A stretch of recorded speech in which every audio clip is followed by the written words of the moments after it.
Everyone, welcome in today's class. बच्चों, आज हम फिर से आपका एक न्यू चैप्टर स्टार्ट करने जा रहे हैं। So this is your chapter number 6 and the name of the chapter is the our earth and the moon. ठीक है, हमारी पृथ्वी और चंद्रमा के बारे में पढ़ेंगे। ओके, चलिए स्टार्ट करते हैं।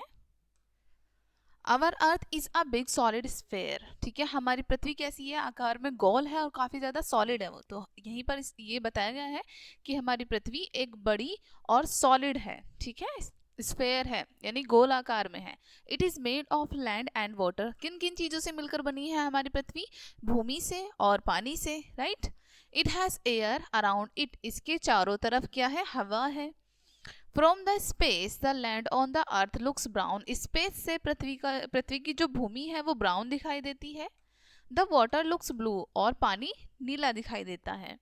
The sky looks white. और आसमान हमें सफेद दिखाई देता है। Okay, earth is 4.56 billion years old. ठीक है, यहाँ पर आपको बताया है कि हमारी पृथ्वी कितने ईयर ओल्ड है, कितनी साल पुरानी है। तो 4.56 बिलियन ईयर ओल्ड है हमारी पृथ्वी। ठीक है।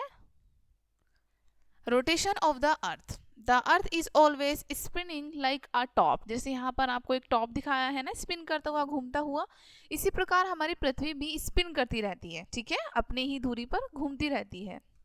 This movement of the earth on its axis is called rotation.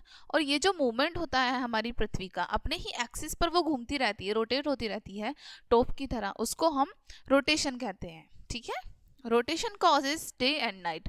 Rotation के कारण ही दिन और रात होते हैं। ओके, चलिए नेक्स्ट पढ़ते हैं। The earth rotates from the west to the east. हमारी अर्थ जो है वेस्ट से ईस्ट की तरफ घूमती है। Okay, it completes one rotation in 24 hours. और ये अपना पूरा एक चक्र 24 घंटे में पूरा कर लेती है। Okay, rotation causes sunrise and sunset. Rotation के कारण ही सनराइज होता है और सनसेट होता है। ठीक है, हम पढ़ते हैं अब रिवॉल्यूशन ऑफ द अर्थ। अभी हमने ऊपर चैप्टर में पढ़ा था रोटेशन। ठीक है, रोटेशन वो होता है जो हमारी पृथ्वी अपने ही एक्सिस पर घूमती रहती है। ठीक है, अब हम जानेंगे रिवॉल्यूशन क्या होता है। Okay, the path of the earth going around the sun is called the earth's orbit. अब यहाँ पर आपको बताया है कि वो पाथ, वो रास्ता जो जिसमें हमारी पृथ्वी सन के अराउंड घूमती है, उसको हम ऑर्बिट कहते हैं। ठीक है, the moment of the earth around the sun is called revolution. ठीक है, अब रिवॉल्यूशन किसे कहते हैं?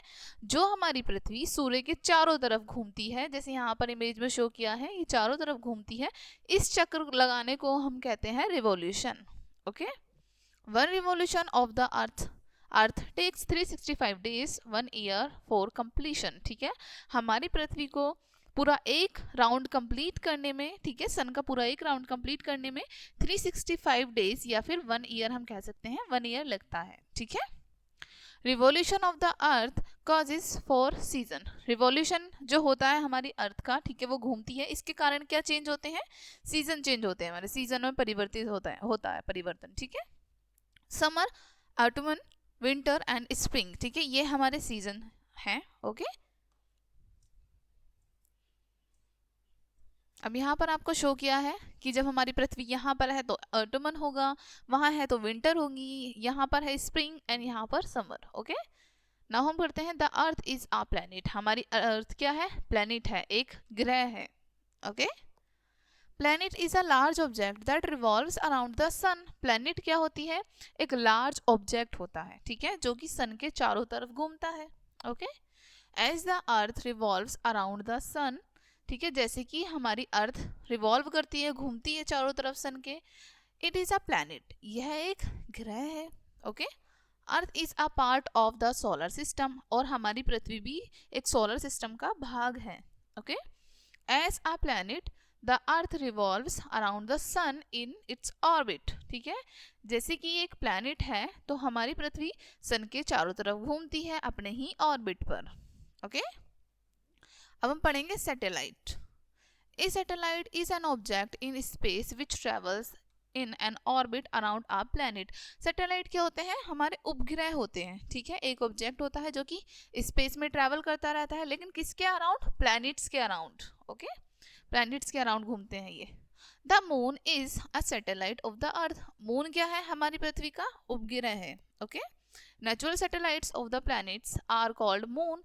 और जो प्राकृतिक उपग्रह होते हैं प्लैनेट्स के, उनको हम उनका मून कहते हैं। Okay, Jupiter has 16 and Saturn has 21 moons. Jupiter के 16 चंद्रमा हैं या फिर 16 उपग्रह हैं, ठीक है, और सैटर्न के 21। ओके, चलिए नेक्स्ट टॉपिक पढ़ते हैं, man made satellites. Okay, man made satellites are artificial satellites. जो मनुष्य निर्मित करते हैं उपग्रह, ठीक है, वो आर्टिफिशियल सैटेलाइट्स होती हैं। Okay, this the first man made satellites was called Sputnik. ठीक है, और जो मनुष्य ने पहली सैटेलाइट्स का निर्माण किया है, ठीक है, उसको कहते हैं हम, उसका नाम है स्पुतनिक।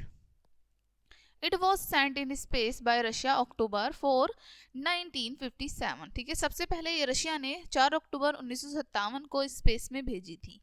ठीक है, since then many countries have sent satellites into space. उसके बाद से कई देश ऐसे रहे हैं जिन्होंने सैटेलाइट को स्पेस में भेजा है। Okay, a weather satellite sends pictures of weather on the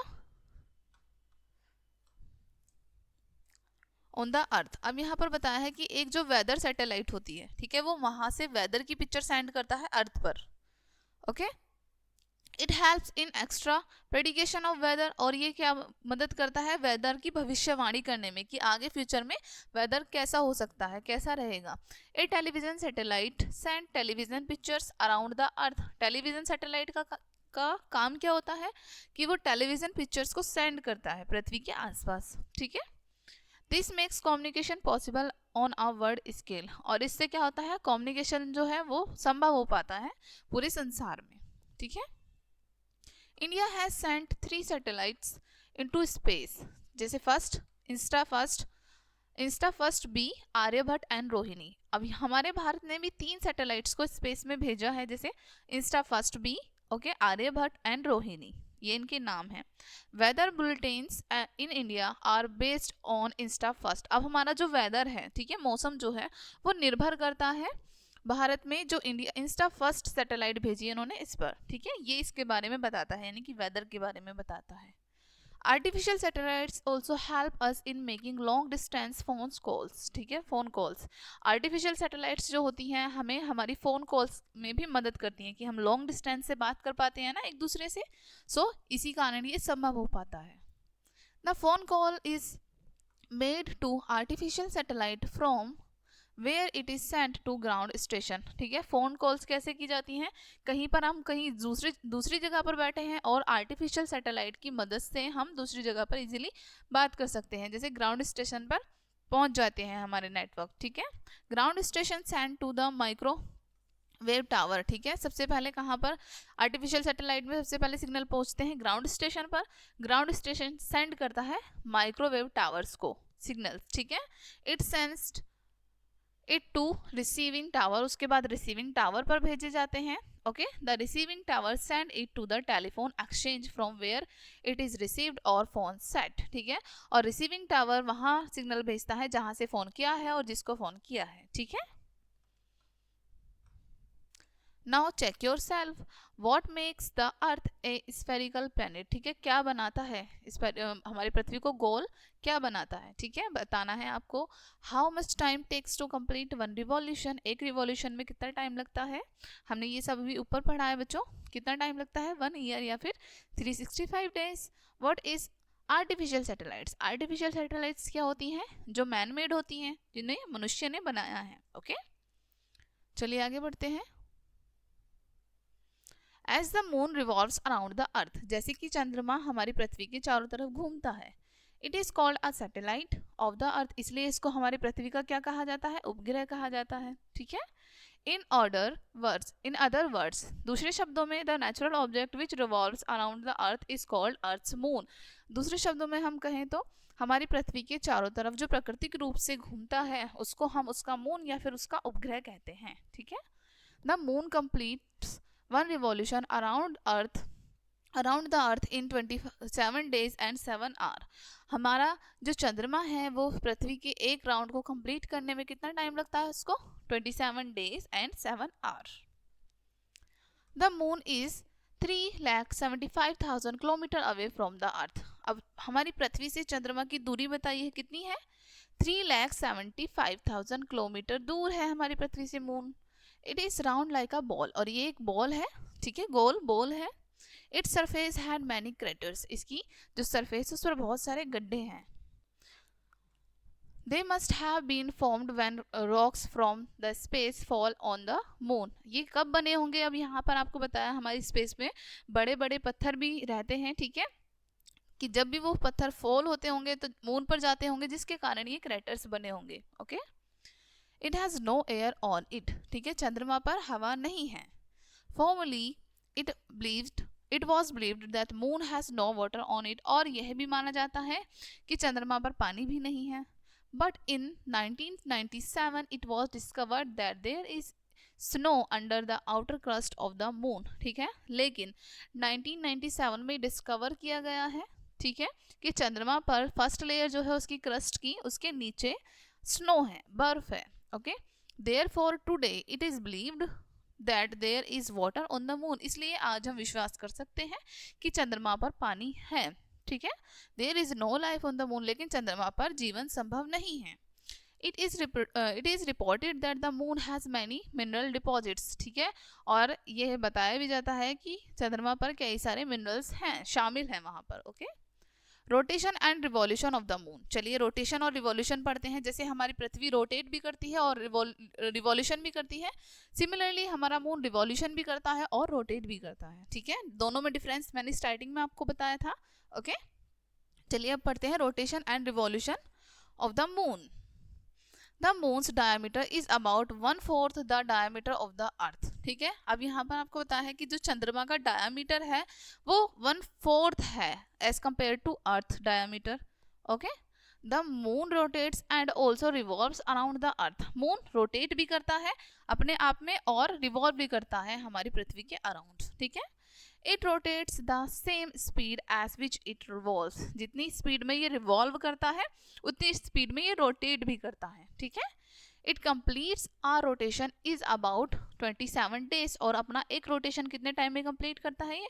27 days में। Okay, the time in which it completes a revolution of the earth, ठीक है, और ये टाइम बताया है कि जिसमें ये अर्थ का रिवॉल्यूशन पूरा एक कंप्लीट कर लेता है। कितना लगता है time? 27 days. Okay, thus we can never see the other side of the moon, इसलिए हम मून की दूसरी साइड कभी नहीं देख पाते। Okay, it's same side keep facing on the अर्थ, इसकी एक ही साइड लगातार फेस करती रहती है चंद्रमा की, ठीक है, पृथ्वी के सामने। The moon also travels around the sun, और मून सन के अराउंड भी ट्रेवल करता है। Okay, the sun is always shining on the moon, sun जो है हमेशा अपनी शाइन पहुंचाता रहता है मून पर। Okay, the moon has no light of its own, चंद्रमा का खुद का कोई भी प्रकाश नहीं है। It shines by the sunlight it send back, ठीक है, ये किस वजह से शाइन करता है? कि सन की जो रेस हैं वो मून पर पड़ती हैं, जिसके कारण हमारा मून चमकता है। ओके, नाउ पढ़ते हैं different phases of the moon, चंद्रमा की अलग अलग फेस या फिर चंद्रकलाएं। Okay, the moon is constantly changing, moon हम देखते हैं स्काई में लगातार चेंज होता रहता है, कभी छोटा हो जाता है, कभी गोल हो जाता है, right. On the earth it appears in many faces, ठीक है, पृथ्वी से जब हम देखते हैं तो इसकी फेस हमें अलग अलग दिखाई देती हैं कई तरीके से, राइट। ऑन अमावस्या नाइट, ठीक है, जब अमावस्या की रात होती है, the moon is not visible, यानी कि नो मून होता है, ठीक है, चंद्रमा आकाश में हमें नहीं दिखाई देता। ऑन पूर्णिमा, और पूर्णिमा पर इट इज फुल मून, ठीक है, चंद्रमा हमें पूरा दिखाई देता है। ओके, गोल दिखाई देता है बिल्कुल। From no moon to full moon, no moon से फुल मून तक the appearance of the moon is constantly changing, ठीक है, तो हमारा जो चंद्रमा हमें दिखाई देता है उसकी जो स्थिति है उसमें परिवर्तन आता रहता है, ठीक है। These changing appearances of the moon are called phases, और ये जो चेंज होती रहती है मून की चंद्रकलाएं, इनको हम इनकी फेजेस कहते हैं। Okay, the 4 main phases of the moon are the crescent moon, ठीक है, अब यहाँ पर 4 मुख्य जो इनकी चंद्रकलाएं हैं, 4 या मेन फेज हैं वो बताए हैं, ठीक है, जैसे crescent moon, quarter moon, gibbous moon and full moon. Okay, ये 4 मेन इनकी कलाएं होती हैं या फिर मेन फेज होते हैं। These phases are seen every month, और ये phases हमें हर महीने दिखाई देते हैं, जैसे कि आपको यहाँ पर शो किया गया है. ओके, phases of moon बिल्कुल एक बार बिल्कुल गोल है, फिर ठीक है, फिर आधा है, फिर आधे से भी और कम है, और फिर बहुत कम है. तो ये हमें पूरे महीने में दिखाई देती हैं. ओके, एक्टिविटी पढ़ते हैं अब हम. एक्टिविटी, ठीक है. Place a flash light at the back of a room. ठीक है, आपको एक रूम में फ्लैश लाइट करनी है. ठीक है, लाइट को जलाना है, जैसे आपको पिक्चर में भी शो किया है. ठीक है. Darken the room. रूम में क्या होना चाहिए? अंधेरा होना चाहिए. ठीक है. Stand in the centre of the room. आपको रूम के सेंटर में खड़े हो जाना है. Hold a volleyball to represent the moon. आपको एक वॉलीबॉल लेनी है, जिसको आपको क्या समझना है कि वो आपका मून है. ठीक है. Using the flash light as the sun thrown its light on the ball. ठीक है, फ्लैश लाइट का आपको, फ्लैश लाइट क्या समझना है आपको? जैसे कि हमारा सन लाइट थ्रो कर रहा है. ठीक है. Move the ball in a circle, और सर्कल में आपको उस बॉल को मूव करना है. ठीक है. You will see that the lighted surface on the ball constantly change. ठीक है, आप देखेंगे कि जो लाइटेड सरफेस है मून का वो लगातार चेंज होता रहेगा. राइट. चलिए नेक्स्ट पढ़ते हैं. Man reached the moon. हमारे बहुत सारे व्यक्ति ऐसे रहे हैं जो कि मून पर जा चुके हैं. ठीक है, पढ़ते हैं. इन जुलाई 1969. ठीक है, अब यहाँ पर आपको बताया जुलाई 1969 में 3 अमेरिकन्स. ठीक है, 3 अमेरिकी व्यक्ति जिनका नाम है Neil Armstrong, okay, Edwin Aldrin and Michael Collins. ठीक है, travel to the moon in spaceship called Apollo 2. ठीक है, तो यहाँ पर इनको बताया है कि ये मून पर गए थे. कौन से स्पेसशिप से गए थे? अपोलो 11. ठीक है, 11 ये सेकंड. ठीक है, ये है. A spacecraft Eagle was attached to Apollo 11. ठीक है, अब यहाँ पर आपको बताया है कि एक स्पेसक्राफ्ट से एक ईगल भी अटैच थी. ठीक है, जिसका नाम था, उसका नाम था अपोलो 11. ओके, आफ्टर 4 डेज, 4 दिन बाद, ऑन जुलाई 20 जुलाई को Neil Armstrong and Edwin Aldrin landed on the moon with the help of eagle. Eagle की मदद से नील आर्मस्ट्रॉन्ग और एडविन एल्ड्रिन इन्होंने चंद्रमा पर कदम रखा. ठीक है, लैंड हुए ये चंद्रमा पर. किसकी मदद से? ईगल की मदद से. Okay, the main spaceship Apollo 11 did not land on the moon. और जो मेन स्पेसशिप था, ठीक है, मुख्य जो था, वो चंद्रमा पर लैंड नहीं हुआ था. Neil Armstrong was the first man to walk on the moon. Neil Armstrong पहले व्यक्ति रहे हैं जिन्होंने चंद्रमा पर वॉक की है. Okay, Michael Collins remained in the spaceship and kept flying it close to the moon. अब माइकल कॉलिन जो हैं वो क्यों नहीं उतरे थे चंद्रमा पर? क्योंकि वो लगातार स्पेसशिप को उड़ा रहे थे. ठीक है, ताकि वो वापस पृथ्वी पर जा सकें, है ना, so that they could return to the earth, ताकि वो पृथ्वी पर वापस जा सकें. नाउ चेक योर सेल्फ पढ़ते हैं बच्चों. अब हम first, is the moon changing its phases every day. क्या चंद्रमा अपनी कलाएं रोज चेंज करता है? If not, why do we see different phases of the moon. यदि ऐसा नहीं है तो हमें चंद्रमा की अलग अलग फेस क्यों दिखाई देते हैं? ओके, आपको आंसर करना है इसका. Name the first man to walk on the moon. पहले व्यक्ति का नाम बताना है जिन्होंने चंद्रमा पर वॉक की. Okay, next, what is the diameter of the moon. Moon का डायमीटर बताना है. ठीक है, आई होप ये क्वेश्चन आप इजीली कर पाएंगे. न्यू टर्म्स पढ़ते हैं अब हम इस चैप्टर की. रिवॉल्यूशन क्या होता है? Movement of the earth around the sun. ठीक है, सन के चारों तरफ अर्थ का मूवमेंट, घूमना. ठीक है, rotation spinning of the earth on its axis. ठीक है, अपने ही एक्सिस पर घूमते रहना. ठीक है, ये स्पिनिंग है. Hemisphere 1/2 of a sphere. ठीक है, हेमिस्फेयर क्या होता है? स्फेयर का आधा. ठीक है, इंक्लाइंड, टाइटल्ड और बेंट एट एन एंगल. एक एंगल में थोड़ा सा झुकना. Okay, satellite an object which revolves around a planet. एक ऑब्जेक्ट जो कि प्लैनेट्स के अराउंड घूमता है, यानी कि उपग्रह. ओके, वंस मोर पढ़ते हैं. The movement of the earth around its axis is called rotation. अब यहाँ पर आपको बताया है कि जो अर्थ का मूवमेंट है, अपने ही एक्सिस पर वो घूमती है. ठीक है, उसको हम रोटेशन कहते हैं. The movement of the earth around the sun in an orbit is called revolution. ठीक है, और जो हमारी पृथ्वी अपने ही ऑर्बिट पर सन के अराउंड घूमती है, उसको हम रिवॉल्यूशन कहते हैं. In 1957, the first artificial satellite Sputnik was launched by USSR. अब यहाँ पर आपको बताया है कि 1957 में, ठीक है, 1957 में फर्स्ट सैटेलाइट लॉन्च की थी, ठीक है, जिसका नाम आप USSR ने, जिसका नाम था स्पुतनिक। ओके, सो बच्चों यहीं पे आपका ये चैप्टर फिनिश होता है। आई होप ये चैप्टर आपको काफ़ी अच्छे से समझ आया होगा। मिलते हैं नेक्स्ट वीडियो में, तब तक के लिए बाय।